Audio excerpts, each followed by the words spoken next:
10 years ago, you worked in The Fault in Our Stars, and now regretting you, obviously. And these two books and movies, they are very similar in a way. They're Mm-hmm. both book adaptations and Yep. very emotional stories Yeah. for a young audience. How different it was for you to work in a project like that in your 30s and now 10 years later.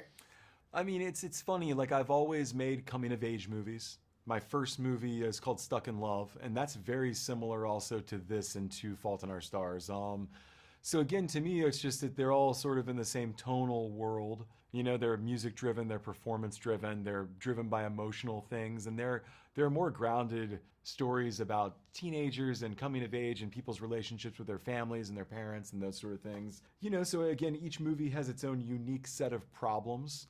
So it's hard to compare them, even though the stories have similarities and there's similarities in terms of the thematics.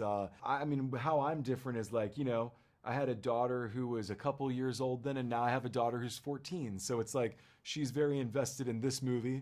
I kind of made it for her, I guess, a little bit. And, you know, she's very invested in Mason and McKenna and very We invested all are. in all that stuff. So, you know, I have a different vantage point as a parent now than I did when I made Fault in Our Stars. And again, at the end of the day, this movie, like my first movie, is really about secrets in families and about things that you don't know about your parents and things that you kind of have to learn in order to grow up. So, for whatever reason, I'm attracted to stories like that. I have personal family stuff that I can't go into because my mom would kill me. But it's like, you know, I have stuff similar to this movie and similar to my first movie that are make me interested in dynamics like that.